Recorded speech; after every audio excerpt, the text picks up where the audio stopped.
2023 was a groundbreaking year for the FIA World Endurance Championship. The introduction of 4 new manufacturers into the hypercar category gave us the largest top class since the series started in 2012. But don't think that means the 2024 season has fewer storylines, because it's quite the opposite. Here are 5 changes you should know for this season of the WEC. Starting things off with the hypercar class. We'll be seeing the introduction of 4 new manufacturers once more from the likes of Alpine, BMW, Assetto Fraschini, and Lamborghini. Alpine will be making a return to the top class with the all-new A424, after previously running a rebadged Rebellion LMP1 car in the 2021 and 2022 seasons. The 2-car program will again be run by Signatech, with Paul-Loup Chaton, Ferdinand Habsburg, and Charles Mallacy running in the 35 car, and Nicolas Lapierre, Mick Schumacher, and Mathieu Vaxivière running in car 36. BMW's entry into the World Championship comes 1 year after the introduction of the M Hybrid V8 in IMSA's GTP class. It'll mark the first time BMW is fighting for the overall win at Le Mans since their win in 1999.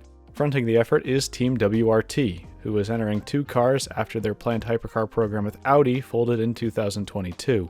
Car 15 will be driven by former Mercedes factory driver Raffaele Marciello, Dries Vanthoor, and Marco Wittmann, whilst Car 20 will be in the hands of Robin Freins, Rene Rast, and Sheldon Vanderlinde. The new underdogs on the block are Assetto Fraschini, who will be picking up the reins from the loss of Glickenhaus and Vanwall. Their Tipo 6 Competizione will be the first boutique manufacturer to run a hybrid-powered hypercar. Whilst the car may be a newcomer to sports car racing, the names behind it are not. The car was developed with Micheletto Automobili, who previously worked with Ferrari on the development of their GTE and GT3 cars, Williams Advanced Engineering, who assisted with the aerodynamics, and HWA, who are responsible for the turbo V6 hybrid power unit on the car. The team behind all of this is Duquesne, who has experience running prototypes in both LMP2 and LMP3. The 1-car entry of Car 11 will be driven by Antonio Serravalle, Carl Bennett, and Jean-Carl Vernet. Finally, Lamborghini will be making their highly anticipated prototype debut with the twin-turbo V8 powered SC63. Unlike in IMSA, where the car will only be racing in the Michelin Endurance Cup rounds in 2024, Iron Lynx will enter Car 11 at every round of the World Endurance Championship, with Mirko Bortolotti, Eduardo Mortara, and Daniel Kvyat as its drivers. Those may be all the new manufacturers we'll have in the hypercar category, but the changes reach beyond there. On the customer racing front, there will be a second Jota Porsche 963 driven by Will Stevens, Callum Ilott, and Norman Nato in Car 12, and a customer-entered AF Corsa Ferrari 499P with Robert Kubica, Robert Schwartzman, and Yiffy Yi in Car 83. There are numerous driver changes, including Nick De Vries taking over for Jose Maria Lopez in the number 7 Toyota, and Peugeot will be entering an Evo spec version of their 9X8 starting at the second race in Imola, with wider rear tires and a notable addition of a rear wing. On the topic of Imola, that brings us to number 2, the track changes. Gone for 2024 will be a couple of the fan favorites in Sebring, Portimao, and Monza. They'll be replaced with the introduction of Qatar and Imola for the first time in WEC competition, and the return of Interlagos for the first time since 2014, and Circuit of the Americas for the first time since 2020. If you're keeping track, that means we'll be up 1 race from the 2023 season, from 7 events to 8. Qatar will be the new season opener with the official prologue test weekend, and a 1,812-kilometer or 10-hour race, whichever comes first. Meanwhile, Imola's introduction could be a temporary one, as Monza is currently in the middle of a €21 million renovation project that prevented the venue from hosting the WEC this season. Also absent from the 2024 championship will be the LMP2 class, except for the 24 hours of Le Mans. The only downside to the increase of entries in hypercar is it means the space needs to come from somewhere. Unfortunately, that meant the removal of LMP2 was the only realistic outcome. The class will still be present at Le Mans, where the maximum car count is up from 37 cars to 62. Some of the previous WEC LMP2 teams made the jump up to hypercar, while some others have moved over to the new LMGT3 class. Which brings us conveniently to number 4. After the 2023 farewell of the GTE class, 18 cars across 9 manufacturers will make up the new LMGT3 category. 2 cars each will be present from Aston Martin, BMW, Corvette, Ferrari, Ford, Lamborghini, Lexus, McLaren, and Porsche.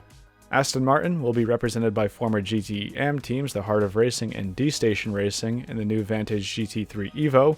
BMW will be making their return to the GT ranks of the WEC for the first time since 2019. And just like the hypercar class, it'll be Team WRT entering 2 M4 GT3s on their behalf. Corvette will continue their representation in GT, albeit with the brand new Z06 GT3R in the hands of TF Sport. who have switched from their previous alliance with Aston Martin. AF Corse will continue their representation in GT as well, with the Ferrari 296 GT3, bringing their total car count between both classes up to 5 cars. The latest manufacturer to join the GT3 ranks is Ford, and their Mustang GT3 will be entered by Proton competition, switching over from their longtime partnership with Porsche. Alongside their WEC debut in Hypercar, Lamborghini will join the GT class for the first time in championship history, with Iron Lynx entering 2 Huracan GT3 Evo 2s, one under the fan-favorite Iron Dames outfit. Akotis ASP made a surprise switch from Mercedes GT3 competition to Lexus. They'll be backing the debut for the Lexus brand in the WEC, including the addition of Jose Maria Lopez from Toyota's Hypercar program. Perhaps the most notable team to switch to LMGT3 after the demise of the LMP2 class is Zak Brown's United Autosport. Unsurprisingly, they'll be entering 2 McLaren 720S GT3 Evos in an effort to bring McLaren a class victory at Le Mans after their famous overall win in 1995 with the McLaren F1. Finally, you can't talk about GT racing without talking about Porsche, and you can't talk about Porsche GT racing without talking about Manthey, who will represent the manufacturer once more with 2 911 GT3Rs.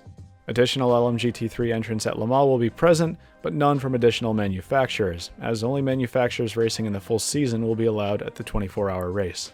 And the final change you should know about for the 2024 season is the Hyperpole qualifying format, which will be expanded from its presence at Le Mans to the full season. What this means, in essence, is the introduction of knockout-style qualifying in the form of 2 qualifying sessions for each class, similar to the 3 qualifying sessions you'd see in F1. For most races on the calendar, that'll come in the form of a 12-minute first session and a 10-minute pole shootout for the top 10 from the first session. Qualifying for endurance races is never a top priority, but if nothing else, the Hyperpole format will add an additional layer of action into the race weekends. And there you have it, 5 changes you should know going into the 2024 WEC season. Which changes are you looking forward to the most? Let me know in the comments below. You can hear some more of my thoughts on the WEC season on the Rain Race podcast, which is hosted live right here every couple of weeks by myself and Often the S's. Until then, thanks for watching, and I hope to catch you in the next one.